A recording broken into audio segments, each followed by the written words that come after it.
Well, several DC books have ideas that I think have real potential, but I can't help but sort of cross my arms and say, we'll see. I'm Peter Franson from christiangeekcentral.com and Spirit Blade Productions. Welcome to Essential Issues Weekly, where I talk about DC Comics 1 week after their release on the Ultra tier of the DC Universe Infinite subscription service. In each installment, I pick an assortment of comics to talk about as a DC fan and also explore what, if anything, they have to say about the essential issues of real life. Now, warning, full spoilers for everything I talk about. That's your first and only warning. First up is Batgirl number 6. We've been following Cassandra Cain and her adventures with her mother, Lady Shiva, and her, I think, this story arc, in addition to just kind of like the normal action-y type stuff that's going on, is about her trying to reconcile what she thinks of her mother, because obviously Lady Shiva, the DC Universe's greatest martial artist and like one of the most dangerous assassins, basically, understandably she's going to have some issues with her. I mean, there's a lot that could be gone into there. Issues of abandonment, in addition to her mother's moral character, and Cassandra has certainly sort of found her own family in Bruce Wayne and the surrounding kind of Bat family cast, but she still is in this storyline coming to terms. Well, okay, so who is she? Do I think of her as my mother or not? And issue 6 really kind of brings those things to a head as they are both tied up together, and she's having an internal monologue asking, like, what is a mother? You know, I didn't choose her. Is she still a mother? And it really culminates in a sweet moment at the end where Shiva seemingly sacrifices her life so that Cassandra can get away. And it's in that moment where Cassandra is realizing that, you know, as messed up, as broken as the relationship is between her and Shiva, Shiva is her mother, and that does mean something. And her mother is still, in some ways, providing for her daughter's safety and survival. So even on that base level, to some degree, Shiva is providing for her daughter. And I think that this will probably resonate with a number of readers that have very conflicted feelings about their parents as adults as they reflect back on their childhood. Yeah, I don't think he's putting any really strong messaging there, but I do think that when we can be quick to just push aside our parents, and of course I'm generalizing here, there's all kinds of particular circumstances. I don't mean to say that this is an easy thing for everyone to do, but we do have to figure out how we view our parents. And even those who have had horrible parents still need to wrestle with these things and figure out where they are going to land. And anyway, so I think Batgirl, rather than kind of providing any strong answers about how we ought to think about parents that have been really, really horrible, I think rather just kind of brings probably those issues to the surface and can cause some people to think and reflect on their own parents and their own situations. So anyway, that's Batgirl number 6. Secret 6, number 2. Last time I said basically that I was not really interested in this cast of characters. Like the focus first is on Dreamer, on John Kent Superboy, and Jay, can't remember what his superhero name is, but basically he's John's boyfriend and got upgraded to a superhero of some kind, I assume, for this series. And it wasn't until the very end of Secret 6 issue 1 where I started seeing some familiar characters from the past associated with this brand, Secret 6, namely Catman and Deadshot.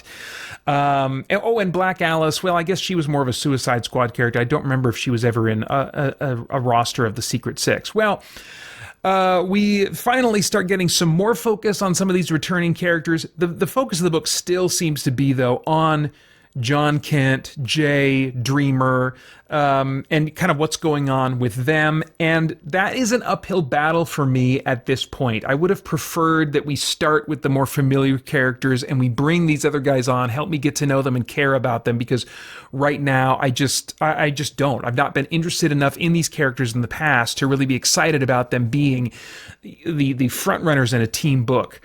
That said, there's just enough of interest going on that I'm going to say to myself, okay, at least one more issue. And namely, Amanda Waller gets her memories back. She gets broken out of prison by some remnant of Checkmate who gives her her memories. And I'm like, okay, great. That's the one thing in this series right now that has me curious to see where it's going to go. Because I really felt at the end of the Absolute Power crossover that Amanda Waller was, she was depowered. She had all of her power taken from her in a little bit too strong of a way. And so I like that she is out there in the DC universe. My one concern, though, is that because Dreamer and Jay both, well, is it Jay? No, Jay's mad at Dreamer, but Dreamer is definitely mad at Waller. I'm just wondering if this story is going to end in like Amanda Waller being killed or something. It would shock me if they kind of did away with her in this book. I think she just has so much potential in the DC universe, and Absolute Power certainly showed us that. But will this end will it be an unsatisfying ending where she gets away or something like, or is just put back in prison? That would be kind of weird. So I'm hoping for a she gets away type ending. Probably where I think things will go is the characters that really want to kill her, that we're supposed to view as heroes or at least anti-heroes of some type, will have the opportunity, will withhold and realize I need to be a hero and not kill her, and so she will get away. That's my prediction for the end of this arc and their final confrontation with Amanda Waller. But I am interested enough to at least read one more issue in hopes that I can kind of just be in the know about the new status quo for Amanda Waller. I think she's a great villain and should be out there somewhere in the DC universe. Anyway, so those are my thoughts, I guess, just for Secret Six. For those maybe wondering if they're really pushing kind of like the LGBTQ aspects of these characters, that was kind of a conspicuous element in issue 1. It's like, oh, is this where they're sending these characters of this demographic to just quietly go die, or to see if this book will have a following or whatever?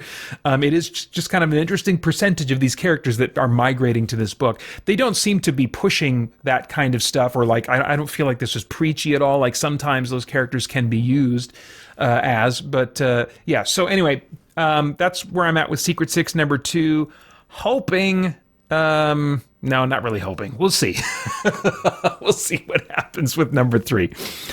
The Justice League, the Atom Project number 4. We, at the end of 3, had the reveal that Major Force is being brought back into the story, the sort of arch nemesis of Captain Atom, and that was interesting to me. I've been reading back issues and getting to know more of Captain Atom's history, and did reach the point of seeing Major Force's origin story, which was nice for me because he's also a very significant Kyle Rayner Green Lantern villain. So I definitely had more investment coming into issue 4, seeing Major Force was going to be here. But what's really interesting is how he is really defeated. Major Force is just known for seemingly being killed and always coming back. And in this issue, he's not killed. He is utterly depowered, it seems, by Captain Atom, who now has the ability, it's made clear in this issue, to sense superpowers, power sets. I don't know if they need to be metahuman or if they could be alien powers like Superman's powers, but he seemingly, at least with metahumans, has the ability to steal their powers from them and give them to other people, in addition to just kind of hanging on to them himself. What's not clear to me at this point is whether he can reproduce the powers and give them to someone without losing them himself, or if he just has the ability to mimic and steal and give.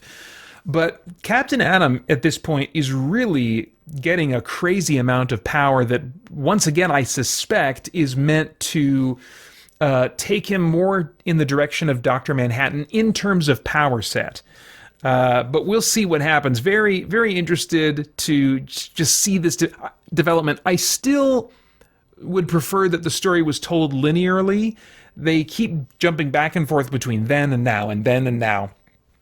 And that device is just a little bit, it's just disorienting enough that I'm not able to fully stay hooked into the story, as every couple of pages I'm like, okay, we're switching. Oh yeah, now what was happening?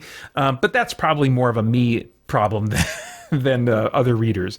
Anyway, we'll see what happens. But it's the Justice League, the Atom Project number 4. Again, a lot of potential, but I'm just wondering, are they going to let him keep this amount of power. That's when things get interesting for me, is when a character has the power and then it's left for them to decide, what am I going to do with this crazy amount of power? It's not a question of, can I do the thing I'm trying to do or that's set in front of me?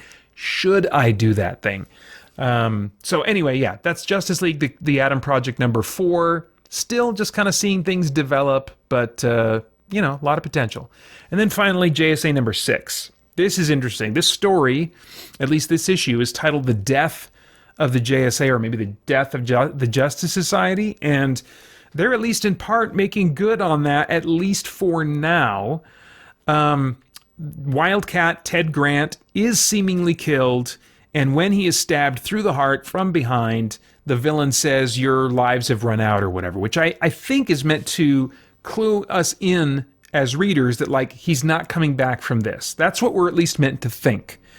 But it's a really devastating blow. I'm not sure. It's the kind of death that I could see sticking for a little while and eventually they bring him back, or I can see it just not sticking at all. With this story, I think we could be dealing with time travel, time warpy things. There's weird things going on with the characters. It's becoming more clear to me that some of the conflict, such as between Jesse Quick and her husband, Hourman. Now in this issue, Jesse, when there's a moment of confrontation between the two, is like, I don't know what's been coming over me. I've just been feeling weird and empty and stuff. And I'm like, that is not as interesting to me. The reason I say that is because just panels before then, Yolanda Montez, the younger, newer Wildcat, in anger, kills one of like the enemy troops that they'd captured for questioning.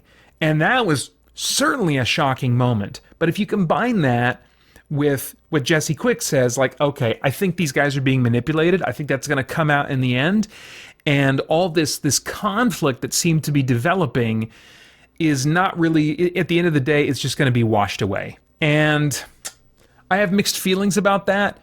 Yes, it does kind of ruin Yolanda potentially as a character to have her murder somebody in cold blood. And so I can understand wanting to walk that back or justify it in some way. But at the same time, I was really intrigued by the conflict between Hourman and Jesse Quick, husband and wife, wanting to see, okay, how are they going to work through this? I think conflict resolution is something that we just need to gain better skills in. Just culturally, I think the internet age that we are in has allowed us to really put our opinions out there, but not really know how to talk in a way that's gracious while bringing difficult things to the surface. And so there's an opportunity for an example of conflict resolution here that I'm afraid is just going to get wiped away. Yeah, no, we were just being influenced or mind controlled or whatever, and missing out on an opportunity that could have been really cool. So anyway, I'm not really excited about that. I'm still intrigued at what is going on. And I'm a sucker for the JSA. I've liked this team ever since Jeff Johns' run. I've been rereading some of that. It's great to come back to and to see a number of characters from that era, from that lineup, being featured heavily in this story.